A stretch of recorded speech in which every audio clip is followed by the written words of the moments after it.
tofauti za dini si kikwazo cha maendeleo. Tofauti za dini si sababu ya kufarakana, bali ni nguvu ya kujenga umoja, mshikamano na ustawi wa jamii yetu. Napenda kuwapongeza kwa dhati ya moyo wangu vijana wetu wa Interfaith Kilimanjaro kwa ushindi mkubwa mliopata.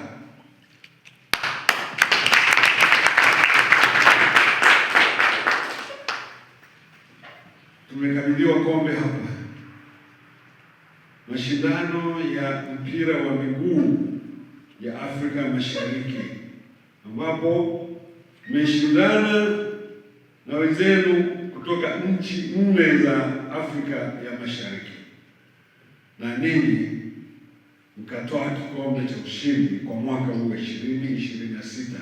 Nasema tena, vijana wangu, vijana wetu, hongereni sana.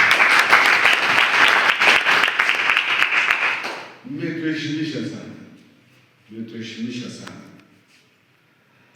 Nipende kusema mafanikio haya si ushindi wa michezo pekee, bali ni ushindi wa umoja, ushindi wa nidhamu, uvumilivu, ushirikiano na uzalendo kwa taifa letu, mkiwa mmeungana kama vijana wa dini mbalimbali.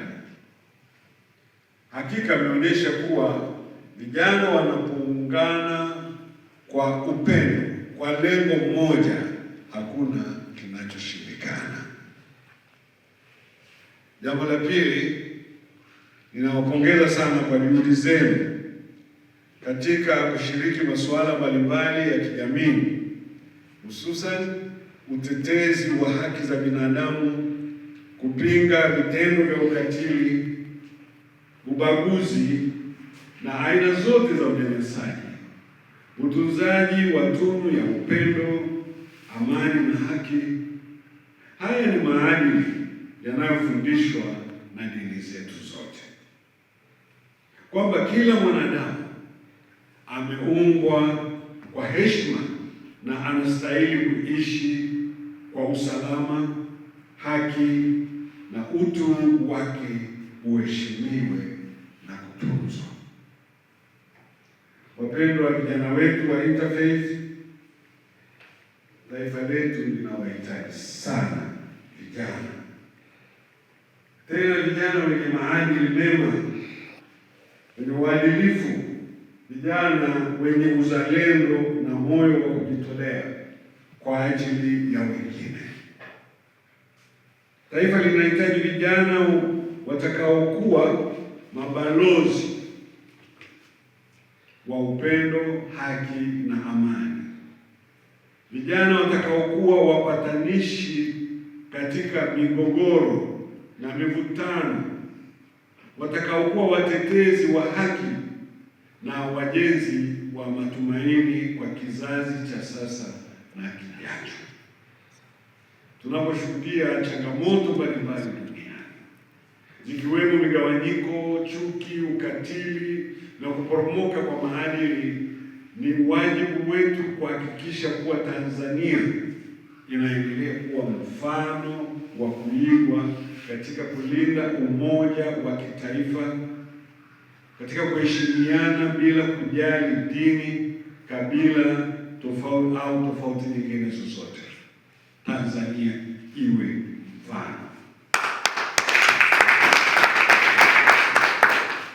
Ninawahimiza wapendwa vijana, muendelee kutumia vipaji vyenu, michezo, elimu na shughuli za kijamii kama daraja la kuunganisha watu badala ya kuwagawa.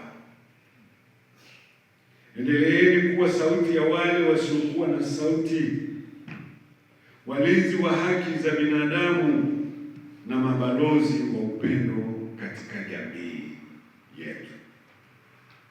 Mafanikio yenu yawe chachu ya kufanya makubwa zaidi, na hili kwa kweli nalitegemea, kwamba katika umoja huu wa Interfaith mtafanya mambo makubwa zaidi vijana. Kwa lililoshinda liwe alama isiyofutika ndani ya mioyo yenu ya mshikamano. Lakini pia kombe hili liwakumbushe kuwa ushindi mkubwa zaidi ni kuona jamii yetu inaishi kwa amani. Jamii yetu inaishi kwa haki, usawa na kuheshimiana. Katika neno la Mungu, barua ya Paulo kwa Timotheo sura ile ya 4 kuanzia aya ya 16 kuendelea, vijana wamepewa nafasi kubwa kwamba mtu yeyote yule asiwadharau kwa sababu ya uwepo wao na mambo ambayo wanayafanya, lakini pia na vijana na wao wasikubali kudharaulika, kwani wamepewa nguvu nyingi. Wapendwa, ninaomba kusema tu kwamba katika maisha ya mwanadamu, zipo steji kadhaa za ukuaji ambazo ni za muhimu sana, kama steji hii ya kwanza ya hii miaka 20 tuliyopewa ni steji ya ukuaji. Ukue katika elimu, kwanza kabisa ukue katika imani, mpende kwanza Mungu. Lakini la pili, ukue katika elimu. Ya tatu, ukue katika utu.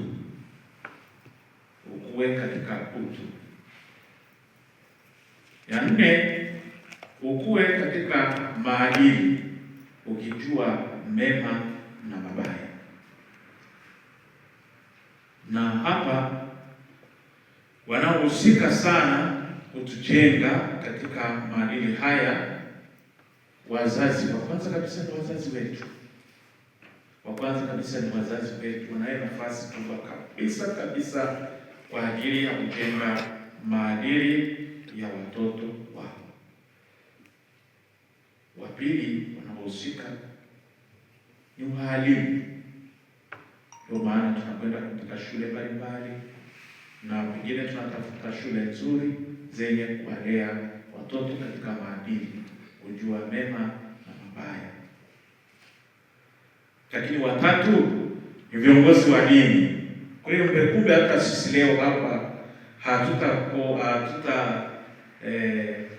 hatutakosa nafasi ya kuwalea. Naamini baba askofu atakaposimama leo atatoa neno kwa ajili yetu sote, kwa ajili ya vijana, kuwaongoza katika njia zao za maisha.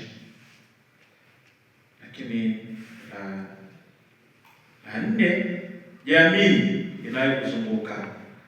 Ninyi kwa ninyi katika nafasi mliopewa, unakuleana, unakusaidiana na kuambiana kwamba jambo hili sio jema, tuliache. Jambo hili ni jema, tuliache.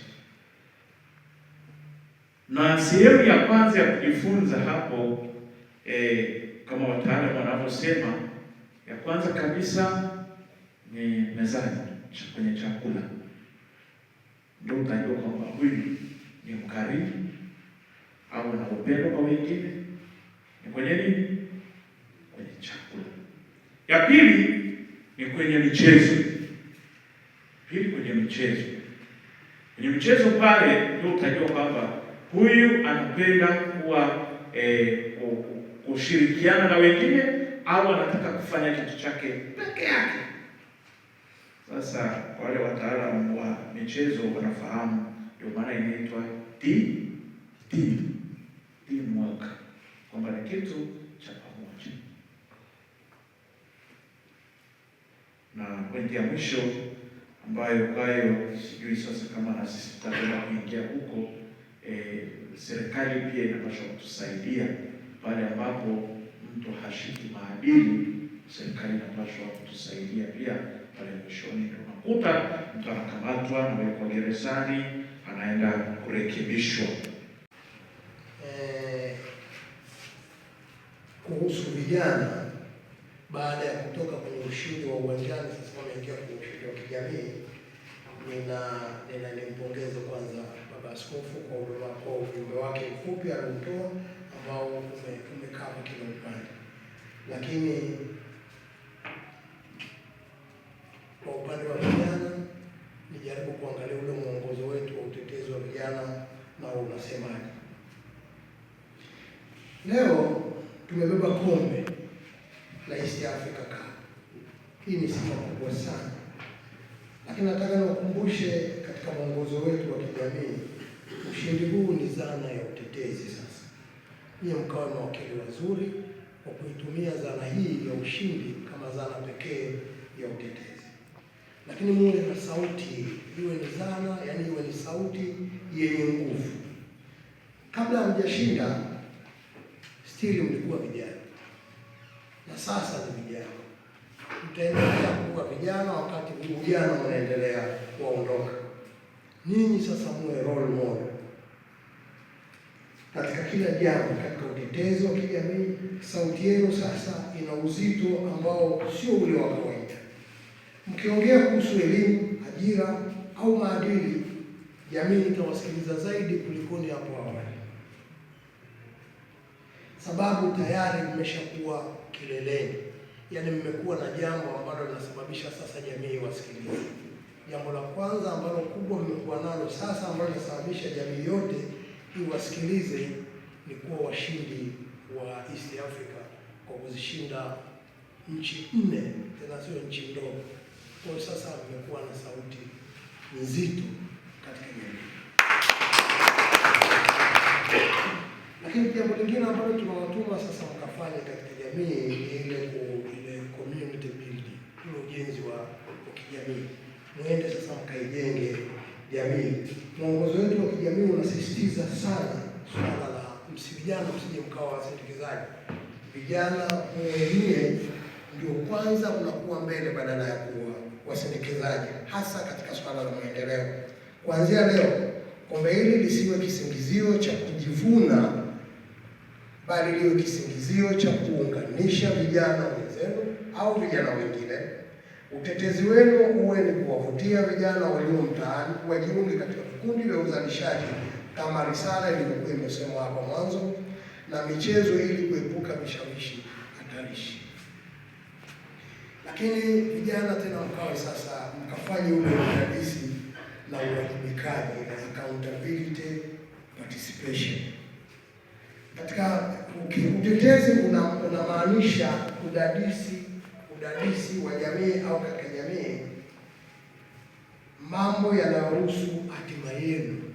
Ndio mambo makubwa ya kudadisi kijana kila tukikucha. Unadadisi jambo ambalo linahusu hatima yako na hatima ya mwenzako. Kwa hiyo kuweni pia wadau wa maendeleo katika mitaa au katika miji ambayo hudhurieni mikutano mbalimbali, changieni mawazo na msimamie haki za watoto katika jamii, wazee katika jamii na vijana wenzenu katika jamii hii ya mkoa wa Kilimanjaro. Kwa kumalizia kwa kafupi, niendelee kumpongeza Baba Askofu na kumwambia kwamba vijana hawa wako tayari sasa kuanzia leo kwenda kuwa mabalozi wa mabadiliko. Mkapu ambao mashindano hayo yalikuwa sio marahisi kwa watu waliotarajia. Timu zilikuwa zimejiandaa vizuri kutokana na makocha walivyoandaa timu zao mpaka kufikia hapo. Sisi tunashukuru uongozi kwa jinsi walivyotuandaa mpaka tumeweza kuwa mabingwa. Sio jambo rahisi. Tulijitoa kwa hali na mali ili kuleta heshima Kilimanjaro kwa jina la Interface mpaka tumeweza kuwa mabingwa. Kama mnavyoona kikombe ndio hichi hapa. Na mmejipangaje kwa mashindano yajayo? Mashindano yajayo tumejipanga sisi kama mabingwa tena lazima tuwe mabingwa tena, hamna kutuzuia.